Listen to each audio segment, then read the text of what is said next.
So you're welcome back, guys. And now let's talk about innovation finding stages. Innovation finding stages often serve as complement to creativity their approach, and it enables you to be able to come up with an innovative idea by first identifying a problem which it's prevalent within the industry where you want to go into. That is, which problem are people solving in the industry? Are you trying to implement a new idea based on in contributing to horizontal progression or contributing to vertical progression? Because you want to identify, you want to tailor your problem down to, okay, is it a general problem people are solving, or is it a unique problem which has not been solved at all? So problem finding stage helps you to identify major problems based on facts as well as objectives. Take for instance, I made good example of online market space earlier, and if I'm to go into an online space, I mean, if I'm to set up an online market or online market platform, I would have to analyze the facts, the problems which people are solving, and as well how best I can come up with a solution. I would analyze the facts, the objective in the industry. As I earlier mentioned, there is no online market platform that actually gives room for bidding and as well making payments for a certain duration of period. I can as well come up with that, or better still, I can as well introduce the features which allow people to as well interact with their customers by more like negotiating their product, as the product is displayed in the online market space. And as a result of that, after negotiating products, more like new products, you can as well make payment on an instrumental basis. It's something related to bidding, which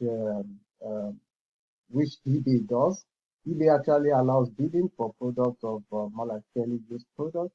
But now this time around, new products can as well be bidded for, not more like bidding, but negotiate. You negotiate directly with the person uh, that's actually placing the product for sale. Unlike eBay, whereby you have to bid with other people who want to more like buy the product. So I should be able to go into an online market space. I should be able to negotiate with the person who is actually buying the product. I mean, with the person who is selling the product, and as well come to a conclusion on the suitable price. So I need to analyze the facts and as well as the objective, the industry. Thereafter, I would take a step and engage in fact finding, which involves better understanding of the problem based on gathered relevant information. The good thing is there are some uh, problems that the solutions which are providing in a specific location might not actually be tailored to another location.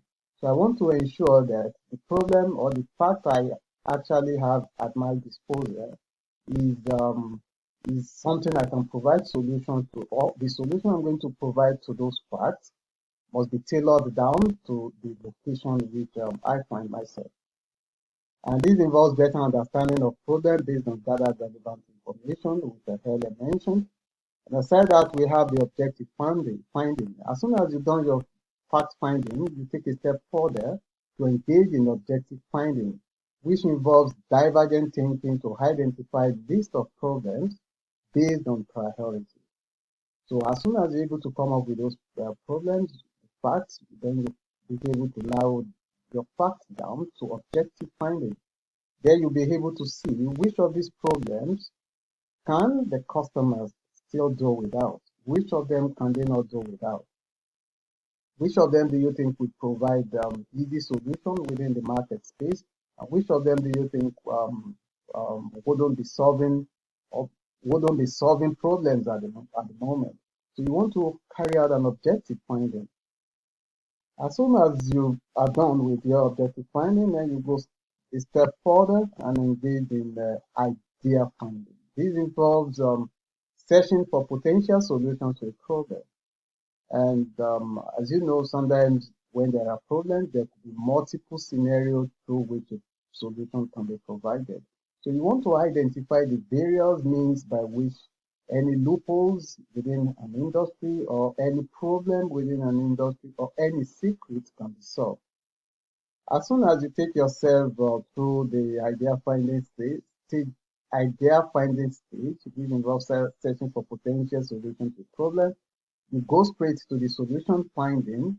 When you come up with various ideas, agreeably, not all ideas would be visible.